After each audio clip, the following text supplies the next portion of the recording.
Hello, everyone, and welcome to episode 194 of Checkpoint Chat. My name is Alessandro Barbosa. I'm joined by Matthew Figuera and a cat. I didn't know you'd see that. I saw the tail. You cannot hide Luna from me. No, this is Lupin. Oh, it's Lupin. Introduce him to the show. Oh, Lupin. Look at him. Look at this cat. Oh, look at that absolute unit. Look at how handsome he is. He always looks like he's just like prim and proper. He does. You know? Little bow tie cat. Little tuxedo cat. Yeah. Oh my God, what's up with this camera? Show one cat and things just blur. Oh my God. Yep. The camera's just like, I don't want to see Matthew anymore. I just want to see that cat again. I'm just going to blur out. Just that guy. Yeah. Yeah. But until you put Lupin back up front and center, I will not focus. He's so needy. Like, I love him to bits. Don't get me wrong, but oh my God, what a needy cat. There are times. Is this what I'm in for when my cats? Because right now my kittens are like they are in that phase where it's like they will take love on their terms, you know. So like the one Toby is quite lovable. Like you can pick him up and put him in your arms and he'll just like sit there. But the girl Abby is like, fuck that. No. So Toby's probably going to be a Lupin. Well, it's yeah. I don't think it's, you know, a straight up males are like this and females are like this, but it's interesting that your cats are like that because Lupin is the same way. Ever since he's been small, love being held and he like needs that attention. And it's funny because the older he gets, it's an exponential bar graph here where the older he gets, required attention. Yeah, the more like attention is required.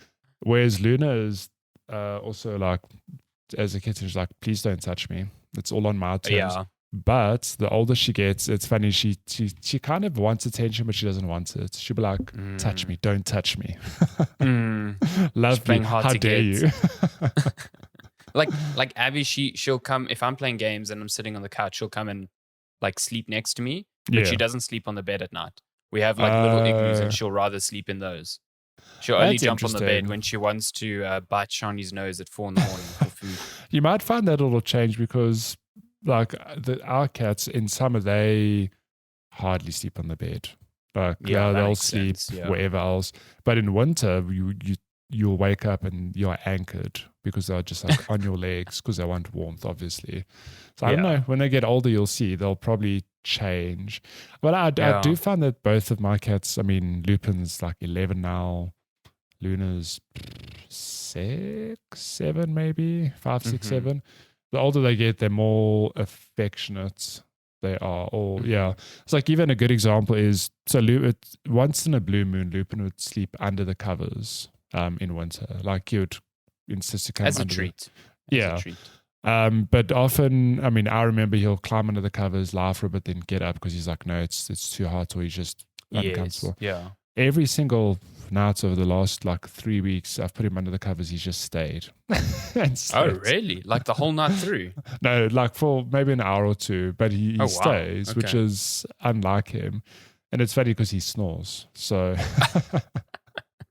yeah, I think that's I don't know. Our Toby as well, he snores, and it's like he does this really funny thing where you pick him up. It's like the cross section of a purr and like a snort, so it's just like this and you're like, what the fuck was that noise? Yeah. It's very funny. Does he huff when he's irritated? He huffs when he plays. He's like, when I'm playing with him, and then when he like wants a bit of a reprieve, he's like, you know, he just makes a like a little, Lupin huffs when he's irritated. So it's funny because he wears his emotions on his sleeves. He just walks into the room and he's like, like, okay.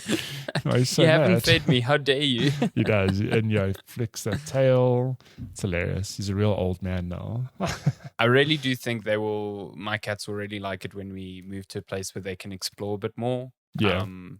Because I think the apartment is still fine for them, but I think they are like wanting to go out and about. I would like it too because they are still climbing all over our curtains. They need to. We have just resigned ourselves to the fact that we will need to buy new curtains at some point. That was hilarious. The other day, Lenska showed me a TikTok of a cat like literally climbing a curtain. And she said to me, oh my God, thank God our cats don't do this. And I said to her, well, you didn't know them when they were kittens. Did they do it as kittens? Oh yeah, it's very normal behavior for kittens to just climb everything, including curtains. So, Abby yesterday was like, she would jump at the curtains, latch onto it, and just start climbing vertically up. And I'm just like, fuck my life. Can I introduce you to the best parenting tool, the spray bottle? Okay. Oh my God. You don't have to hose them down. No, you don't have to hose them down. You do it once or twice, then they just know when they've done something wrong. Because like, okay, I won't try that again. Yeah, because Lupin or Luna, if they do something, they'll meow at 3 a.m. I just shake the spray bottle. I don't even have to point to do anything. And Lupin's like, oh shit. It is quite different because dogs, if you shout, they kind of get it. Cats are like, cats just look you're just at you. making noise. What are you talking about? You want me to climb read higher? An article. I read an article about how if you want to discipline cats, if they're doing something naughty, you just pick them up and take them to like a different room and then just leave them there. And they're like, and if they come back and do the same thing, you just do it again. And eventually they'll be like, okay, if I do this, I'm just going to be moved. So I just won't do it. Oh, whatever. A smart cat will be like, I have learned the ability to teleport. That's also true. I need to go to the kitchen, so I'm going to cause chaos here and they'll take me to the kitchen. Oh, bless. This person really is my human servant. Flying carpet. Yeah, jeez. It's so nice having human pets. They take me everywhere. I was living the best life. They, I don't know if you saw, but Annapurna, the publishers of cat game Stray, they've teamed up with a bunch of like companies for like marketing for the game. But one of them was like a really, I don't know premium, but like a really cool brand of cat accessories or pet accessories. And that backpack looks so cool. It looks amazing. It's like all breathable on the outside. It's got like a little bubble so your cat can look outside. I really want one. They're like 4,000 Rand, but I really want one. Oh my gosh. I don't know if I said this to you on episode last week or off air, whatever, but if you want to get your cats outside, now's the time when they're little. Yeah. Because when they Lupin and Luna age, putting a harness on them, impossible. Not going to happen. Putting them in a cat carrier, not going to happen. I think walking through Rosebank with Lupin in my backpack, not going to happen. Could you imagine? That'd be so fun. Yes, people would be like, not child abuse, so cat abuse. Yeah, you would hate it. They'd both hate it. Yeah, cats. Best. You know what else is cats? Video games. Well, they're in video games now. Let's check when chat talk about video games. Cats are video games. Cats have been taking over video games. I mean, even CNN is talking about Stray and how cats are obsessed with watching Stray. Love to see it. I love it. That's how it happens. The cultural zeitgeist is broken through. Yeah, Stray is 2022's Among Us. It's 2022's Goose Game. Not quite that level, but it is definitely the zeitgeist of it's everywhere. At least for the next week or so, it will still be everywhere. Yeah, and then, you know what? You love to see it. Gives me such joy when an indie studio gets this level of love. I mean, for Annapurna, I don't think I included it in news, but this has been like, at least on PC, their most successful launch like ever. I think on launch day they had over 50,000 concurrent players on Stray, and their previous record for a game, I can't even remember which one it was. It was something like 7,000. Oh my gosh! This has blown it out of the water. Yeah, like this is huge. There's also been some genius level marketing. Absolutely. My favorite one earlier this week was PlayStation Italy. Only PlayStation Italy. This wasn't like a global PlayStation brief where they're like, cool, you must all post this on this day. I think the PlayStation Italy community manager is like, I have an idea. I'm going to face roll over my keyboard. And some people didn't get it. They're like, oh, this is a mistake. And then the other people going, oh, that's genius. Yeah. It's for Stray. Cat walked over your keyboard. Very clever. It was so good. Smart. I really enjoyed it. Very, very good. Now, there's been some really good marketing, and it just shows you like the difference that sort of thing can make in the lead up to a game. Like very, very good viral marketing can actually get people to play the duty. game. Yeah. But on top of that, the game's pretty good. I mean, we spoke about it last week. Or I spoke about it, and I had only played, I think, at the time around like an hour or two. Yeah. I ended up finishing it that day, like after we recorded. Oh my goodness. I just sat down for one more session and just like finished it in that session. I really like this game. I think it's pretty fun and pretty good, and probably one of the better ones I've played this year.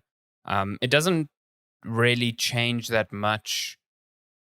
Well, okay, so last week we were talking about how it's like an action-adventure game, or more an adventure game, and how a lot of the platforming was like context sensitive. I heard this comparison on another podcast, I can't remember where, but it made so much sense.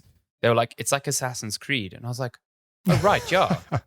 That's exactly it, yeah. Because in Assassin's Creed, you don't jump to other platforms, you hold X and you navigate like there. So in Stray it's the same thing. Like if you've got a bunch of jumps, coming up sequentially, then you just hold down X and you aim your cat, and the cat like navigates naturally through. This is where I'd love to dig into the history of the studio, because yes, I think, is it B12 Studios? No, B12 is the name of the robot. Why do I feel that it's B12 Features? But anyways, the studio was founded by some ex-Ubisoft employees. So it's Blue 12, which is funny. Okay. Yeah.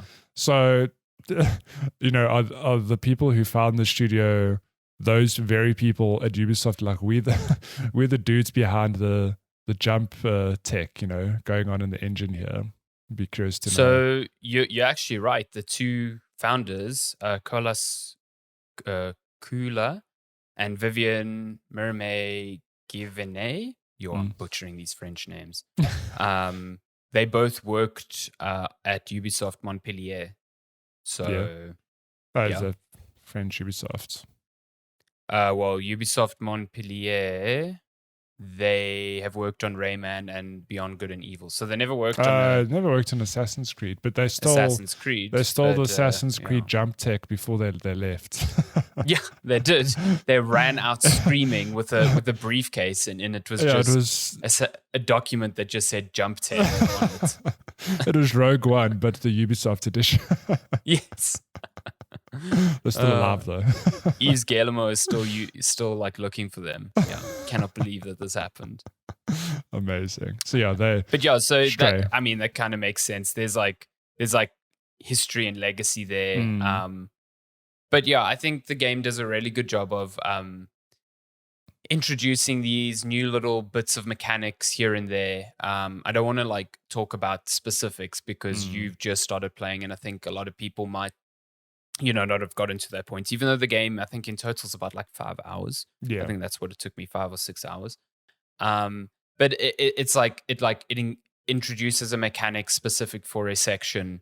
It sees through the sort of like maximum use of that mechanic, and then it tosses it aside. It's like, cool, now you can't do this anymore. Or like, oh, the puzzle going forward won't really focus on this thing that much. Which is kind of neat. It makes each little like section feel purpose built, because you do hop between, like, you're in a hub, you going on a more linear path for like 30 minutes, you're back in that hub, or you're at a new hub, or so you bounce between like linear sections and more free open areas that you can kind of just explore using your cat-like abilities, which is really fun. I find the hubs themselves are really cool because they're nice and vertical, so they really lend themselves to your abilities as a cat. So I think it's pretty good. I think 5 hours, I know there's a lot of people bitching and moaning about the length of the game. I think it's perfect because by the end of it, I think the mechanics had like served their purpose enough. I think if it was 2 or 3 hours more, I might have got a bit bored. And I think the story concluded quite nicely. It like introduced me to this world. It made me very curious about a lot of little things in the world. And it wasn't like it ends off with a sort of like, it's not open-ended, but it's sort of like you've opened a new chapter for a lot of the people you've met along the way type of thing. Not like there might be a sequel. It's more just like this world is entering a new phase, and your imagination can fill in how that's going to that work, underground city getting nuked really was left field. Jeez. It's Fallout 3's Megatown all over again. Yeah. Yeah, no, it was. I've only played the first, literally the first half an hour last night. And I think what struck me the most, and I think it struck a lot of people, is that this game has no business looking as good as it does. Yeah. Coming from goodness, it's so such, good. look, I don't know how big the team is, but the visuals in this game are on par, if not better than a lot of AAA games. And I can't wrap my head around how they pulled that off. It's that opening scene is you and your cat buddies just walking through clearly a post-apocalyptic world or something where everything's lush and overgrown, and then you fall into the city and it's unbelievable, the level of detail and lighting and just how it's it's not photographic realism, but you blink twice, damn, it looks really good. No, it's beautiful. The lighting alone is just so striking. Really, even really good. Neil Druckmann tweeted out this week saying he loved the game and kudos to the lighting specifically. It's it's spectacular.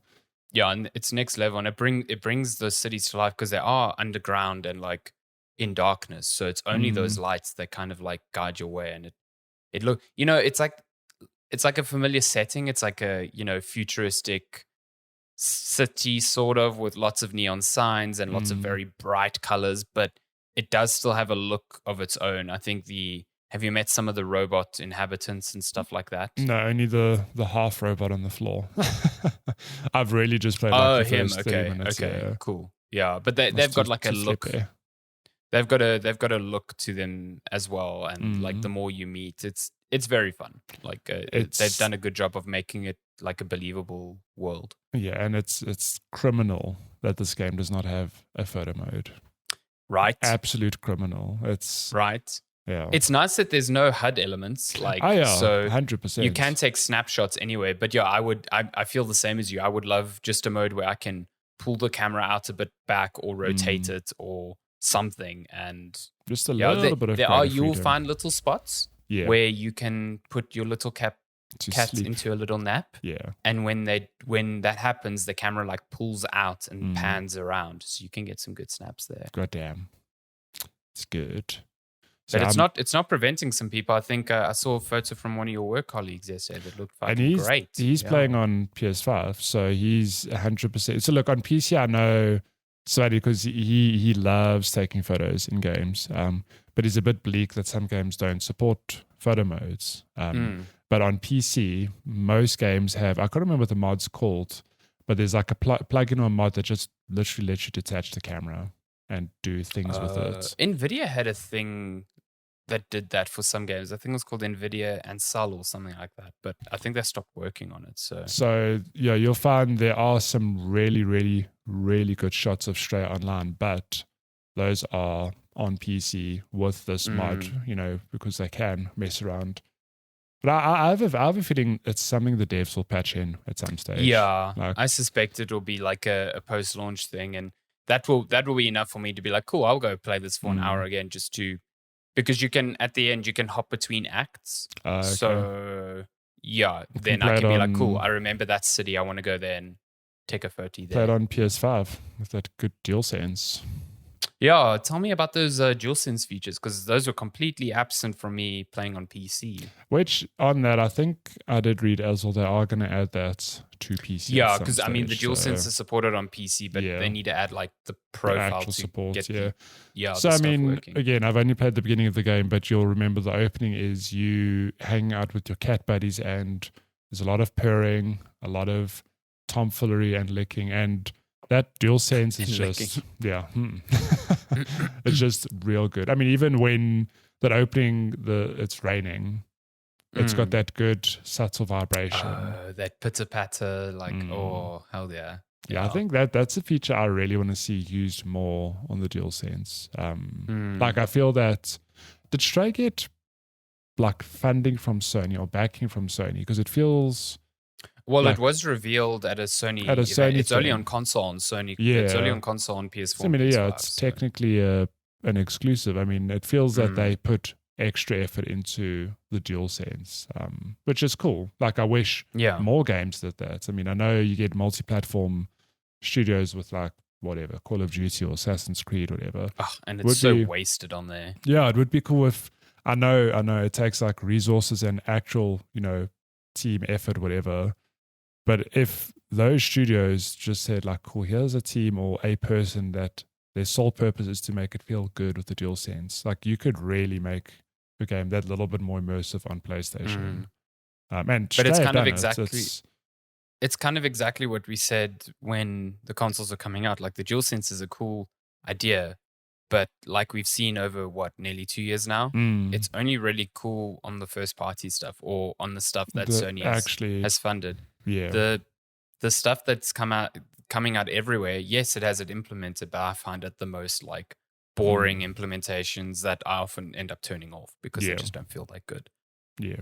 So yeah, like Astra's Playroom and Deathloop, they all implemented it really well. Returnal, Returnal's incredible. Even Ratchet and Clank uses it very well.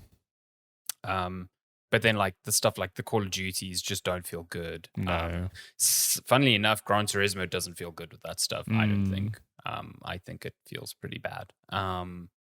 But yeah, it's cool that Stray implements it pretty well. And that makes me want to like try it on PS5, You can get those trophies. There's a trophy for finishing the game in 2 hours or less. Whoa, really? You still got to speedrun that bad boy. I could do that. I could probably do that. Yeah. Got to get that feline platinum. You've got to speedrun. But yeah, it does feel good. Just to touch on again, the hold X to like parkour or jump. It's interesting being a cat in this game because you can jump to the most ridiculous places, and it doesn't feel silly. I'm not going like, they've inflated the height of the jump. It feels like, no, cats can actually do that.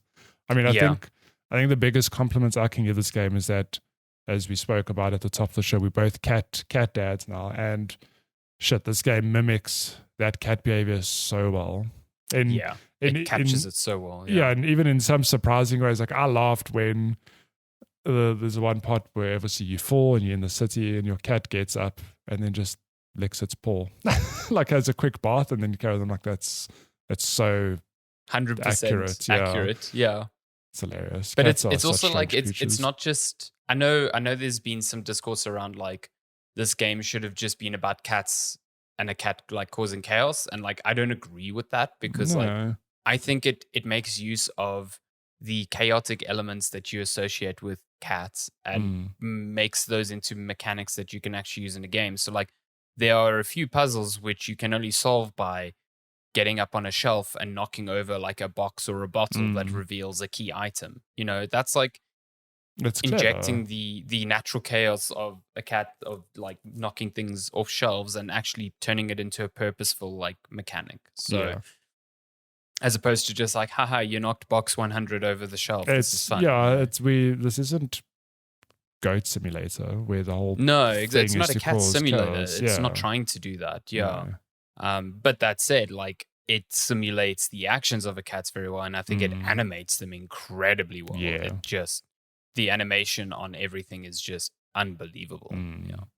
Yeah. Good game. I'm really good really game. Keen Yeah, to sink my teeth into I'm keen this for weekend. you to see it through. Yeah, and like I said, I think it's best enjoyed in like 1 to 2 sittings, because it is so short, and you kind of get into like a flow state with it. So yeah, it's a good game. Would recommend. It's like $190 or $200 on Steam. It's like 500 Rand on PlayStation, but it's part of PS Plus or whatever the second highest tier is on. I'm PS calling Plus. it that from now on because people understand. I'll say it's Listen, either I agree with you. PS Plus is correct. Yeah, or if you want to get fancy, then it is PS Plus. People know it's actually plus. 3 plus PS. You just got to put PS as many times that corresponds with the tiers. So this is the third tier or the second tier. So it's plus. Yeah. And then the highest tier is plus. Yeah, there we go. Just play that for your cat on loudspeaker, see if they come to you. I need to play this game not with headphones. Oh my God, yes, you have to. You just need to. See, when I was playing, I had open back headphones so they could hear the meows, but they were mostly just looking at the screen. Like what's going on? I feel like it's cheating. So I'm going to reveal a secret that no one on the internet who's posting pictures about cats looking at Stray will tell you. Cats look at everything on a screen. This is not unique. As kittens, they do. When they get older, maybe as kittens. Let me tell you, writing a review, fucking impossible. I move the mouse. I've got 2 paws hitting the monitor. I'm just like, oh my God. I'll put it into practice because Lupin and Luna are the same as kittens, just, sitting on the desk, hitting the mouse cursor. But now that they give 0 shits. Although it is funny, we've had Luna lie on the couch with us sometimes on the arm, and it looks like she's watching whatever we're watching. Just focusing. But she's probably not. She's just facing that way. But it looks like she's like, ooh, I wonder what happens next. No, I think you're right. It's probably a kitten thing because there's anything on the TV. I'm playing like Elden Ring. They're sitting there watching and they're just like, lights. It's so like, look at this maidenless fool. Yeah, essentially. Roll, you fool. I died to a boss and they just look at me like, fuck, again? Yeah, again, really? Like, come on, man. We're tired of watching the same scene. Stray's good. I'm keen to keep playing. Stray's a good time. Yeah. Cool. Other thing I've been playing this week, Forza Horizon 5 got its first big expansion. Hot Wheels. Nice. Yeah, so... Trackmania update. Am I right? Yeah, listen, it's not far off. I'll tell you that much. So for the Forza Horizon series is kind of like crossed over with a bunch of properties, across its many entries. It's done like a Fast and Furious one, a Lego. I think the last entry had like a Lego Champions one or something like that. But Hot Wheels, it's actually done before in Forza 3. Horizon 3. Yeah. This one is sort of like, it's like the same, but also just bigger and more like stuff in it, if that makes sense. So I think the initial like surprise of, oh my God, I'm racing on a giant recreation of the orange plastic tracks that you get in like the toy series is like, it's there, but at the same time, the tracks are like strewn around this new region entirely, which is 50 kilometers or so above the main Mexico map. So they're completely detached. You can only be in one or the other. It's a floating at a time. city. Oh my God. Yeah, it's a floating city of Hot Wheels plastic, and you can 100% fall off the city. So if you're not careful. But on top of that, like you have these sort of like 3 biomes that like interconnect in the map. So you've got a region which the track is like around a snowy mountain, or like it's like a snowy volcano. The other's like a jungle, and the other's like another mountainscape, I think, or another volcano, or a sandy area, or something like that. So it's cool because as you're driving around these tracks, or like taking a lot of the races are quite distance-wise, they're long because you're going so fast. You will travel like through a jungle where it's a bit wet, and you'll get like water on your car visor, to like a snowy mountain where you can see snow, and you take these like massive plunges into an active volcano, and it just gives it like a ton of visual variety, which is really, really cool. I think it's more than just it's plastic, the plastic tracks stuff, in the sky. Yeah. And then on top of that, the track surfaces, there's a bunch of new types. So it's not just the orange tracks. You get like portions where it's got like thick ice on top of it, so you're like drifting around. There's another one where it's like a water slide almost, so you're going downhill and like reaching crazy speeds, and you're trying to stick to the middle of the track piece so that you hit the water as opposed to the plastic because it's faster. This is Trackmania. Yeah, you've got magnetic portions so that you can do loop-de-loops. You can literally drive at like 170 degrees on your side for long stretches of time. My favorite are these like stretches of track where there's these like awnings that have fans on top of them. And as soon as you drive under one, you get like a boost, but they're usually stacked. So there's like 3 or 4 right after another. So you just hit them very quickly, and suddenly you're going at like 500 kilometers an hour. Like, I'm not joking. You're hitting speeds in this expansion that you could not, like, in the main game. It's impossible.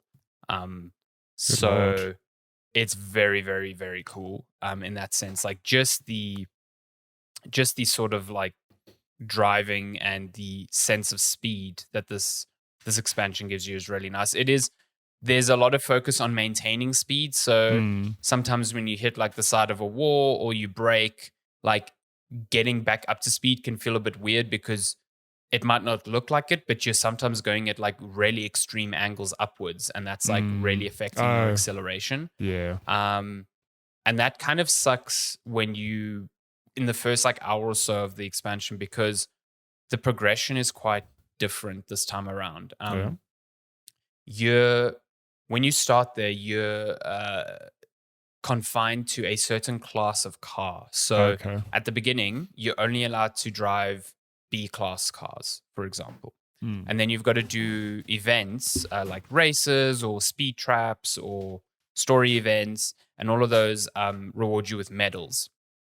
And you reach the next rank once you've acquired enough medals, and then you unlock A-series cars. And then and you S1, up again. S2, and eventually it culminates in a brand new class of cars called X. Which are like the fastest in the game. Yeah, I don't know, S2. And then just my X. God, I can't with this tearing.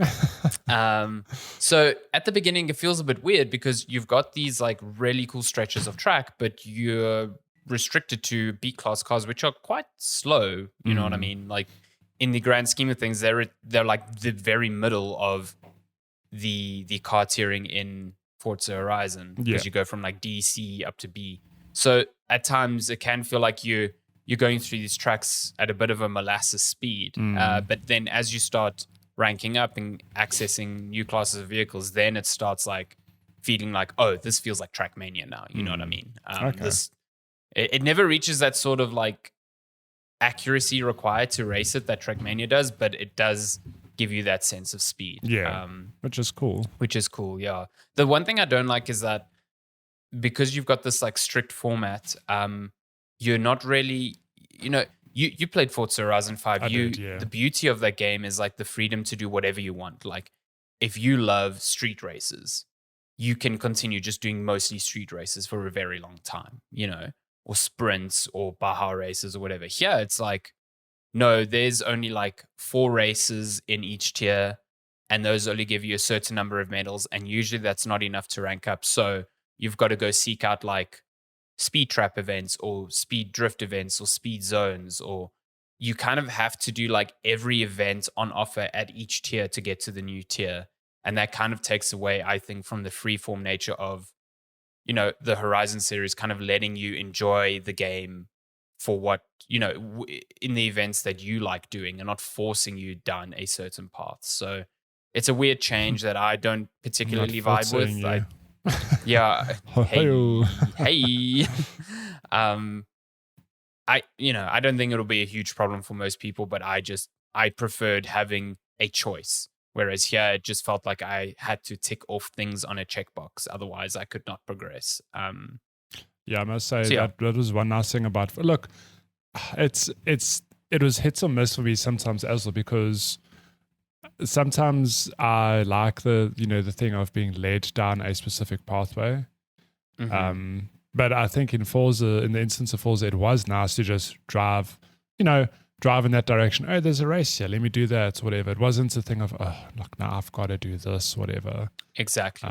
Yeah, I get you. And it's a lot of the events that I don't like. Like, I don't mind racing events no matter what type, but I don't like the fact that, like, okay, I've done all the races. Now I have to go find a speed trap zone and do that. Like, I don't care. I'll do those if I happen to drive across it. I'm not, I don't want to be on one end of the map and then have to drive or fast travel to the other end of the map just to drive through this thing to get a medal and then be told, okay, now I can move on with my life. It's just, it was weird. I don't like how, also, maybe there should have been more events in each tier, which would have helped that. But it just feels like there's just enough to get to the next tier, which means you have to do everything. But also in the base game, you could, if for argument's sake, if that was a thing, like you have to do this event, you could get there in you just drive a straight line for 90% of the way. Where's this? You gotta actually drive through these windy routes to get there. Yeah, there were many times where I'm like, oh, I'm close to this race, and I click it, and it's like, nah, you've got to go windy. And so you can see on the video footage, at least, you can see the map there. It's like pieces of track that connect 3 pieces of land, and I assume the assumption is like, oh, you can actually drive off the orange plastic and into this land, and yes, you can, but there's very little to kind of like find there.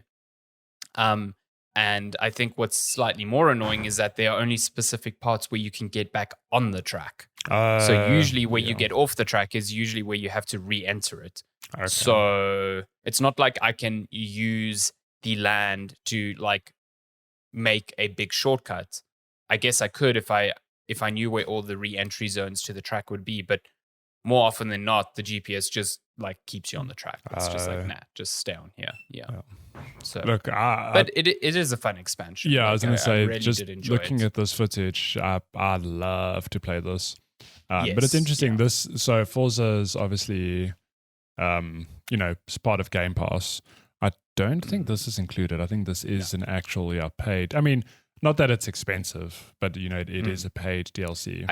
I think that's where you start seeing where the real focus is for Game Pass. The idea is to get you in on the base game and support these games a lot post-launch to try and get money after the fact in 100%. That manner. And I mean, I'm not going to do it anytime soon, but I'd 100% buy this to play it because it looks like I'd enjoy it. What baffles me, to be honest, is that it came out so soon. I mean, Forza, when did it launch? Was it? Well, you say that, but it's been like 8 months since it launched. Yeah, but still, like 8 months is, a lot of, an expansion would be like, let's call it minimum a year later. Like the game's been out a year. Here's an expansion to for you to jump back in. It's not a small expansion either. It takes around like 6-7 hours to finish. Yeah, they threw this together like in the space of 8 months, and it's not like. So I always thought, because I have no experience with this franchise pre-5, I always thought the expansions were additions to the existing map, for example. So when I saw Hot Wheels is coming to Forza 5. Oh, okay. It's going to be like the Mexican map we know and love, but with additional tracks. You know what I mean? I didn't expect a whole new, like literally a brand new map with 3 different biomes, and then Yeah, I know. Most of the other expansions in the previous games have been similar. It's like you travel to a new map. Yeah, so I didn't know that. It's really cool. Yeah. It's pretty cool. The expansions for these games have been regularly really good. Sometimes they're simple content packs, like just cars from a certain era. Like I think they did a James Bond content pack for the last one, stuff like that. Cool. So, but sometimes you get something big and exciting like this, and I think in general it's like 2 big expansions like this per game. That has been the sort of like cadence that they followed. So we'll probably get another one in a year or so, but this is a good one. The weird structure aside, I think it's a good one. And it got me back into playing Forza, so I got reminded how fucking great that game is. It's a great game. I do wonder, like, it feels that the gap between Forza 4 and obviously, Horizon 4 and 5 was pretty quick. Like it was 2 years. That's been the standard. Between 3 and 4 was also 2 years. I think it felt shorter because there was no Forza Motorsport in between, which is what usually happened. Because I think that it would work to their favor to keep the existing engine and then it's just supported with not just one expansion but like 2, even 3. You know what I mean? You obviously launch the game with the full team and then sort of gradually work on the next game, but have a smaller team just working on content packs. Because to churn out a Forza every 2 years, like I never played 4, but I know 4 was also good, 3 was great. Like the games are hugely received very well. See, I wonder if they'll do that, but like I don't think they need extra time for any like engine development because they made a big deal about how they've progressed with this one to make it look so good on newer hardware. But at the same time, Playground Games is also making Fable now. So I know. maybe that will take some resources away. So yeah, because in my head, if I put it like this, Forza Horizon 6 is coming out next year. It feels so soon. Yeah, it does. You're right. It does super feel quick. Wrong. Yeah. Maybe they'll just take an extra year on it this time. Like I'd say, just do another expansion or two. Like have smaller teams working on this, and then work on Fable, and then it probably makes sense because the new Forza Motorsport is only out next year anyway. Yeah, so I don't see them launching a Motorsport and a new Horizon in the same year. So you're probably right. They're probably not going to. That would be overkill. That'd be silly. That's too much. Like I know they're different games, but still, it's too much Forza in 1 year. No, it's overkill. Yeah. Cool. This expansion looks great though. I love me Hot Wheels as a kid. Love me Trackmania as an adult. So I think I would really dig It's good fun. And there's 10 new Hot Wheels cars that you can gain, and some of them are fucking great. Love them. The one that you drive in the game's like opening, because like when you played Forza Horizon, you got that like intro where you drove like 4 different cars and stuff like that. This one is sort of like an introduction to the track using I would say the game's new fastest car, and that car is just incredible. It is so fast, but at the same time it feels like it's just suction cupped to the corners. Like you cannot slide in that car. It feels like wrong. It's real good. Yeah. Sorry, I'm looking off camera because Luna, I don't know what she's hunting. She keeps looking up at the wall. I'm like, is there something there that I'm? Is there a spider there? It's back. Rain season is back. I know. Not yet. So yeah, Forza Horizon 5 Hot Wheels. Good expansion. Hot Wheels. Get your wheels toasty. Nice. You want to call the episode that? Should we? Are you? I'm done. Yeah, I was saying to you before we started recording, like I've reached Monster Hunter Endgame. So I'm obviously going to keep playing it, but probably not at the cadence that I have been the last few weeks. Also, I'm on leave this week, so I'm going to dig into that backlog, trying to decide what I'm going to play. Maybe just going to fill in a lot of shorter experiences. So definitely Stray, and then maybe 1 or 2 other things here and there. I say this, and I'm probably going to play like Fortnite. I'm keen to see what you get up to on your whole week off. Like what parts of your backlog you tackle. It's that battle pass in Fortnite. I'm level 80. I'm so close to Darth Vader. Good lord. Cool. Shall we get to game releases this week? Maybe we'll just play some new games.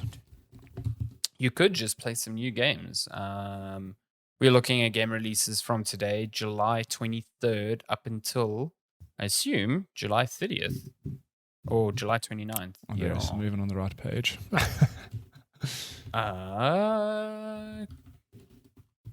Whoa, is that out already? Okay, cool. So we've got Warner Brothers Multiverses. I did not know this was out this quickly.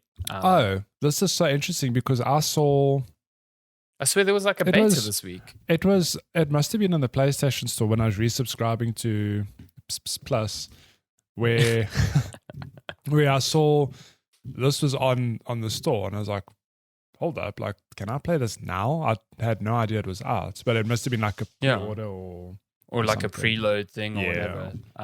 So this is Smash Bros, but with the Warner Brother universe.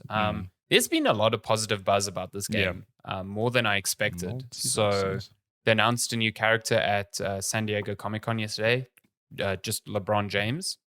Cool. So now you can put LeBron James up against fucking Superman if you want to. That's hilarious. You know how that must have pissed some people off? Because like Super Smash Bros, you get the fan base saying like, ooh, that can include anyone. Like this person. I wish they'd include like Cloud from Final Fantasy VII, whatever, and they did. So you have the fans going, ooh, I wonder which DC character they're going to include. Like, I hope it's Yosemite Sam or something. They bring out LeBron James.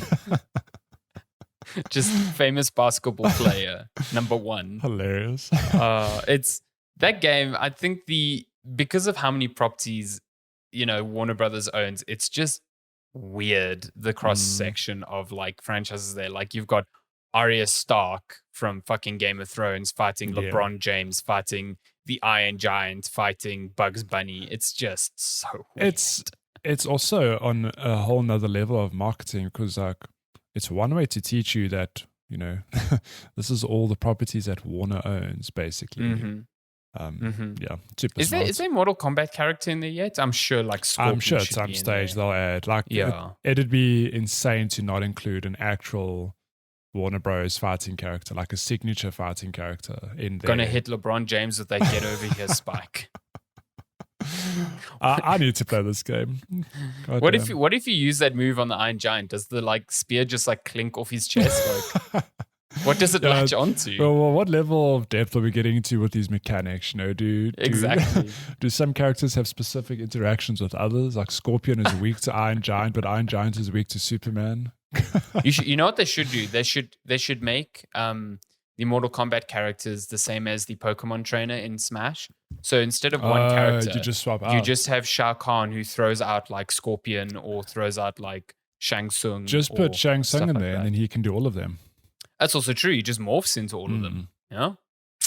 Hire me. Love it. Multiverses. So that's out July 26th. That's out on Tuesday? July 26th. Yeah, Tuesday. On PC, consoles, not Switch, unfortunately. This is a game you're excited for. And it's free to play as far as I know. Yeah. Is it free to play? I did not know that. Yeah. Next one out on PC, July 26th, The Tarnishing of Juxta. Don't know. Next one you're excited Tarnished. Oh, yeah. Bear and Breakfast coming to PC on July 28th. You can manage a bed and breakfast as a bear. Looks cute. Looks fun. I'm keen. This next game is great. Lord Winklebottom Investigates, coming July 28th. So this was mentioned at the office this week, and I thought my colleague would like just completely made up a name. Until I was like, no. Having a stroke, like mid-sentence. Until I was like, oh, Lord Winklebottom is an actual game. Have you seen this game? No. You play as a... Hold on, let me just put this up here. Oh, what in the world is that? Do you play as a goat? No, you play as a giraffe. What? Look at this. Oh my God, a giraffe in a suit. That is glorious. It is a 1920s murder mystery point and click adventure featuring a dashing giraffe detective. Love it. Dashing giraffe. Are you even living? I mean, if you he does look dashing. Played Lord Winklebottom. Is this like a point? It looks like a point and click. Oh my God, this is very distressing. The art style is not at all what I thought it would be. Look at that walking animation. Great. This is like still images that are animated through like, oh no. Oh my God, hold up. Let's just get back to these names. Reverend Beryl Clutterbuck, and then we have Reverend Archibald. Oh, I keep missing his name. Peabody. Reverend Archibald Peabody. Archibald. Oh my. Perfect. So that's out. No, when they talk, it looks so weird. I'm not. No. So that's out this week. Lord Winklebottom Investigates. Lord Winklebottom Investigates. Then we have Autonauts versus Pirate Bots, which just sounds like the most generic ass names you could have had for two antagonists in the game. It's a dartboard name. There's 3 darts at a board. Pirate. Cool. It's like we've got a noun and then a like cybernetic adjective. 2 different boards. Throw 1 dart at each. Bam. Yeah. Then what is this? Oh my God. Kumaju Scarlet Symphony. Hold up. Is Xenoblade Chronicles out this week? Indeed. End of the week, Friday. Xenoblade Chronicles 3 coming to Nintendo Switch. Get your JRPG on. Goddamn. I would be curious to know how long this game is because... So I never played 2. I played 1. It was long. It was a good time though. I mean, I played that... It wasn't last year. I think it was the year before. And that was really good. I enjoyed it. It's real good. I've never played any of them, and I've wanted to, but who has the time? Who has the time? This game, I hope it looks as good as they've made it out to be on the Switch. Some of those vistas just look too good to be true on Switch. So I guess we'll see. We will see. And I think that's it this week. Oops. Yeah, that is it this week. Quite a bit, actually. Next month, there's some big titles coming too. Oh, we've got Saints Row. We've got, what else did I see here? 2 Point Campus. Marvel Spider-Man remastered on PC, which is cool. Here's a game for you, F1 Manager 2022. Love it. Tired of driving cars? Just manage them. It's cool. There we go. Cool. Should we get to gaming news? Cool. Let us get to gaming news. What should we start with? What is this week's big headline? Should we start with, I guess, a lot of the Assassin's Creed stuff being delayed? Bam. Which one? Just ties into a lot of the, Ubisoft delay stuff. So essentially, Ubisoft has a fairly anemic looking holiday season. They delayed their, what was it, Avatar game, the something of Pandora game, until 2023 at the earliest. On top of that, they also delayed an unannounced small AAA game is how they described it, and that game is reportedly Assassin's Creed Rift, which is a code name for a sort of smaller scale Assassin's Creed that is focusing more on social stealth, like the earlier games in the series. It was a expansion for Assassin's Creed Valhalla at some point, but it spun off into its own thing.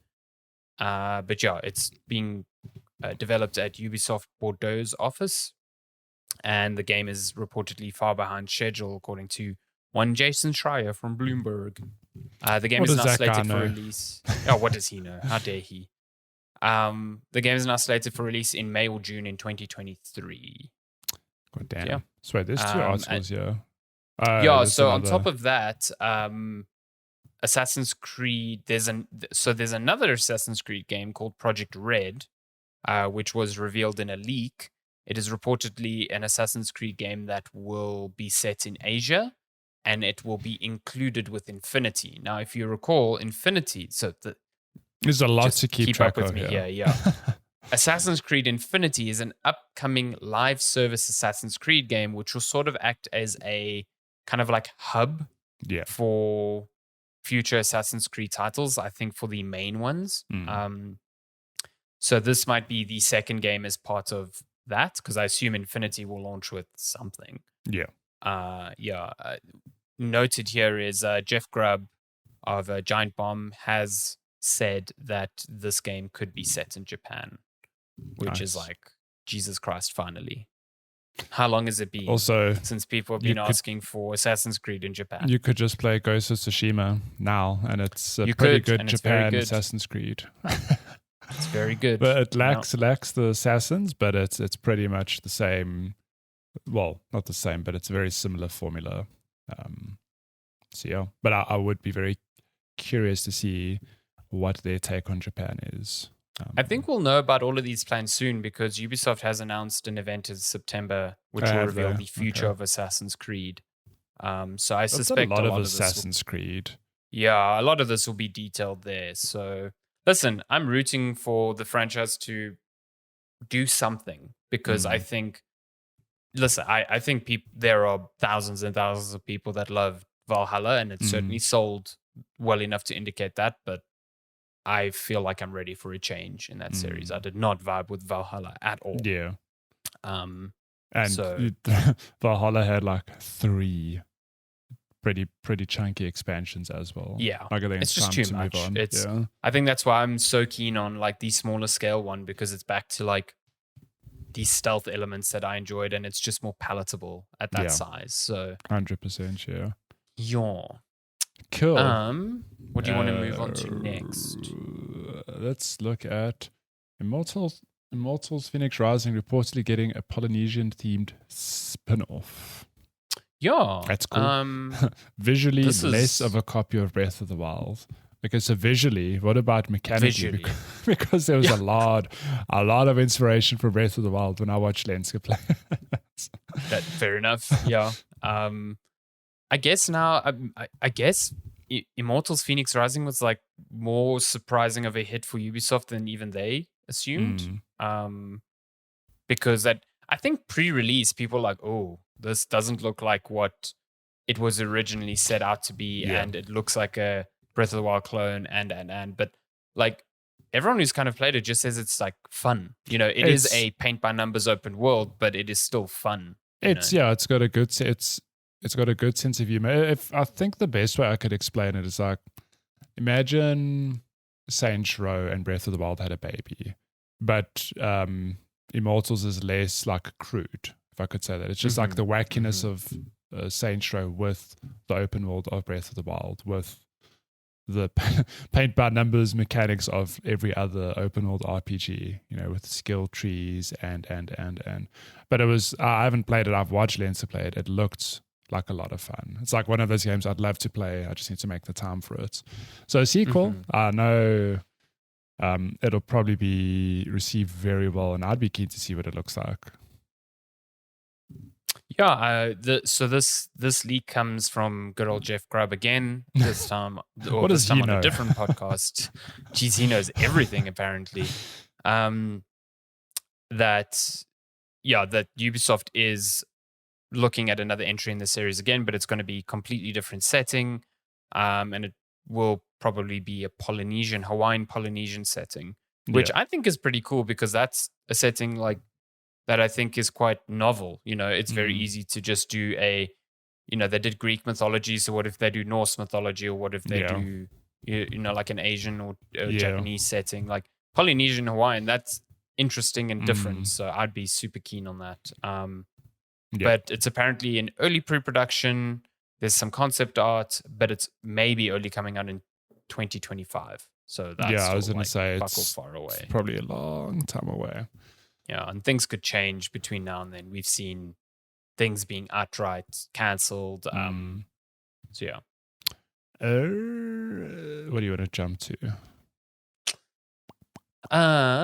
Let's discuss some of this Last of Us Part 1 stuff. So we got a chunky 10-minute trailer for the gameplay in this remake this week, following a lot of leaks, which Naughty Dog were super not stoked about. It kind of confirmed a couple of things, that the vague umbrella term of gameplay enhancements is really just restricted to some AI improvements, mostly for NPCs.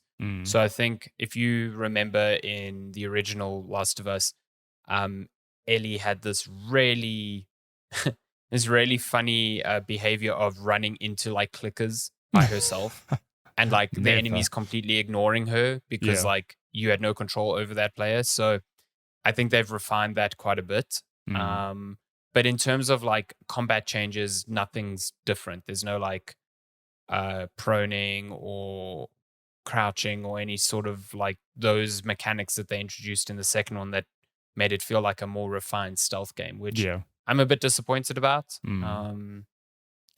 But yeah, it is what it is. I think one of the biggest things that they've added, which I see some argument for, like, it didn't need a remake for this, but at the same time, there's a lot of accessibility features that have been added to the game, which will allow a lot of people to play the game for the first time, which is a big deal. Yeah. So I think they took a lot of their work from Part 2, because The Last of Us Part 2 was hailed as like a really big step forward in terms of accessibility features for games. So I think they've taken a lot of that work and applied it to this game, which is not trivial. It's not just like, cool, settings here, settings there. Yeah. So yeah, that's cool. Steve Salo, who's a big activist for this sort of thing, he tweeted, he basically said, "I don't care what you think. To me, if The Last of Us remake makes a barely playable game for disabled players to an almost fully accessible game for disabled players, that's 100% worth $70, period." Yeah, and also, and fair point. Yeah. I mean, and I've also seen like the one thing that just clicked for me this week was this is just going to tie in with the show. Yeah, absolutely. This is 100% why this is happening. It's not made for people who have played the game. Like, obviously, you and I will probably play it. Don't get me wrong, but it's not made for us. It's made for these new people who have never ever touched this franchise to just watch the show, be like, oh damn, this is based on a game. Oh shit, like this game just released. Like, they're going to have the best experience. They've never played The Last of Us. So giving it to them on PS5, like, yeah, that's cool. Like, I wish I could forget playing this game and play it again from scratch. Like, the first Last of Us I played on PS3, and it is an example of that rare kind of game where I wish it never finished. Like, I hated playing it purely because I was like, I'm getting closer to finishing it, and I never wanted it to finish. So, yeah, like, I get it. There is criticism of, it's a $70 remake, and it's not really a remake. Like, no one's forcing you to buy the game. Like, wait for it to go on Plus at some stage, whatever. Cool. It probably will. And knowing how AAA releases are nowadays, they get they discount it so quickly as well. So it's like, I understand getting mad, like, they've promised this groundbreaking remake, but then just don't buy the game. Just wait and buy it. It's a separate stage, or just don't play it. Like, it's cool. Just don't forget there's a whole other audience that is going to experience it for the first time. So, and for as much as people think Naughty Dog has complete autonomy under Sony, they're still owned by Sony. And, I'm almost certain their discussions like, yes, the series is coming out. We need to do something to kind of like tie in with that. It's for, I think this makes more sense than spin up a sequel super quickly. Yeah, that's not going to happen. I mean, and obviously, I presume the series is based on this. It's the base story. It's the first story. But like, I don't have the numbers off the top of my head, but when the Witcher show launched on Netflix, The Witcher 3 broke more records because people were like, oh snap, this is based on a game. Like, let me go buy the game. Exactly. It's I think it's 100% that of it's a financial decision, and Sony's a company, they want to make money. So if you don't like it, then don't support them. Like, yeah, no, fair enough. I mean, at the end of the day, if this thing doesn't sell well and it costs Sony a bunch of money to make, then clearly they've been given an indication from consumers that this is not to the level that they expected and that they wanted. If you that is the only sort of like criticism that will really make it through. But if you're buying the game at $70 and still complaining about it, what are you doing? I'd put money on this game's going to sell millions. It's going to do stupidly well. No, this game's going to sell just fine. Yeah, just fine. Cool. What is next? Should we touch on No Man's Sky getting another? Oh my god. Big DLC game drop. That keeps on giving. It just seems like Hello Games just does not sleep. That's all I get from this. So there's a new update called Endurance that is already out. Overhauls the way the game's freighters and fleets work. Hello Games called it the biggest update of the year. So if I can just read you from Polygon. Endurance brings a complete overhaul of freighters and fleets, allowing players to live and work aboard their home in the stars, together with their own crew. A new bridge brings a range of quality of life improvements with instant access to warping and teleportation. Players can now build vast freighter bases on a scale not seen before, with specifically themed areas and new features for growing food and manufacturing, and new technology like the ability to scan and analyze planets from space. Cool. God damn. Yeah, neat. This game just keeps on giving. Out for free again. Just ridiculous. Ridiculous. I wonder, I'd love to know what the active player base is in this game and how many sales it continues to make. It must be worthwhile if they're still doing... exactly that. If they keep supporting it, I'm sure it keeps people coming back in, and it keeps welcoming new players. At what point do they go like, it's not worth it anymore, let's work on our next franchise, if that?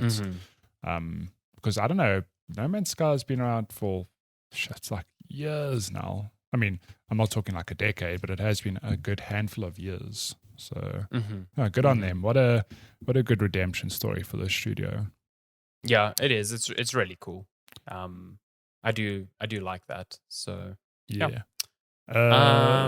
Lastly, Lego Atari 2600. This thing is fucking cool, man. It's not lastly, but yes, the second lastly.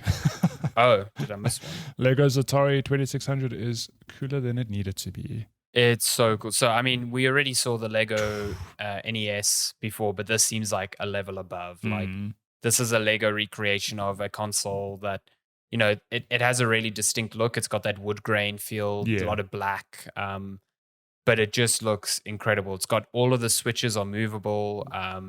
You have these like 3 dioramas of 3 classic games. So Asteroid, Centipede. I don't know the other one. It's Adventure. Adventure, I think. And it's like got the carts and then a little diorama for the game, indicating some of the gameplay. You've got this really cool like diorama scene that flips out onto of the console. This one, right? Yeah, that one. It's just a really cool little piece of Lego. So yeah, it's quite expensive. I think locally it's 3,500 Rand. Which is surprisingly, I remember reading earlier this week, it's actually cheaper than it is overseas. It is because it's like $270 overseas. Yeah, if you do direct conversion, we're actually getting like a really good price. Yeah. So no idea how our distributors manage that, but cool. Look, $2.5 is still a lot of money. It's a lot of it's $240. Sorry, but that's still direct conversion. But yeah, that's cool. This thing will probably sell out super quickly. I mean, if you follow Lego at all locally, this stuff sells out very quickly. So yeah, get on it if you're keen on that. It's out soon in August, sometime. Yeah, I love that Lego's a company can make anything. And they don't just say like, here's the Atari console. It's like they go the next step of here's a cool little flip out thing with the scene. Here's 3 cartridges. It's genius. It's really cool. I've never bought a Lego set and felt like it was a cheap cash in on that. Like when they made the Mario question block, it was like, okay, it's not just a block. It's got this diorama inside and like really interesting engineering to make it flick open. Imagine, super cool. Imagine pitching the question block, like cool. It's just a giant block with a question mark on it. They're like, no, we've got to go the extra step here. Exactly. Yeah. No, it's very cool. Yeah. I'm waiting on the release date for that BB-8. Oh boy, Lego set. I want that in my face. Yeah. And then last piece of news. Here's a look at Fall Guys leaked. Oh, I forgot Sonic about the this. Hedgehog Yeah. stage. Oh, so I never spoke about this earlier. I actually did play a bit of Fall Guys earlier this week with good friend Cello ZA. From in on the other side of the planet, getting up at the crack of dawn to play some Bean Fall Guys. Simulator. Fall Guys, man. What a game. So it's too much fun. I love that this game continues to be as successful as it is. So yeah, this piece of news is that Fall Guys is getting a Sonic the Hedgehog stage. That's cool. I'm very put out by this Knuckles costume on this little bean man right now. Not a fan of that at all. Oh, there's actual gameplay? Yeah. Look at the Bean Hill really Zone gameplay. Love it. It's amazing how Fall Guys as well has turned itself into this brand that can just incorporate whatever franchise they want to. Yep. It's right like it's it's Fortnite basically. But look at that! You got little like speed rings that let you go fast because of course you do go fast. Yeah. This looks very, very interesting. Like lots of like little loop-de-loops and little areas to bounce off of, and amazing. It's obviously got the color palette of Green Hill Zone, which is really cool. If you somehow missed out on Fall Guys because you saw it released a few years ago and whatever. It's free to play. It's on just about every platform. Give it a go. It's definitely worth downloading, even just to play for an hour or two. Absolutely. And that is all the news this week. That is all the news for this week, which means we would move on to questions, but we don't. I'll just double check, but I don't think we have any. No questions this week, which means we get to half day. We get a knockoff early. Half day. But if you do want to send us questions, you can email us checkpointchatpodcast@gmail.com. You can also message us on all of our social platforms at Twitter @checkpointchat, on Instagram, same thing. Send us questions or don't. Give us a half day. That's great. Love it. Not mad. Love it. Yeah. Let us know what your cats think about Stray. Yeah. What your car thinks of Forza. What do you think of The Last of Us and its $70 price tag? Is it a cash grab or is it necessary? Give us your spicy takes. I'm ready. Pop it in what the do you think below. Of Matthew's cat Luna in the background there? Having a little nap. If you're an audio listener, pull the car over. get the YouTube version of the podcast up and scrub right to this end bit. Yep. Right. Just get good cat footage. Nice. Good 10% of the screen there is just cat. We gave you a tale at the beginning, and now we're ending with the full thing. The full thing. Good Lord. Mm-hmm. We're not teasers here. No. Cool. Thank you so much for listening. As always, this has been episode 194 of Checkpoint Chat. And we will be back next week. Okay, bye. Goodbye.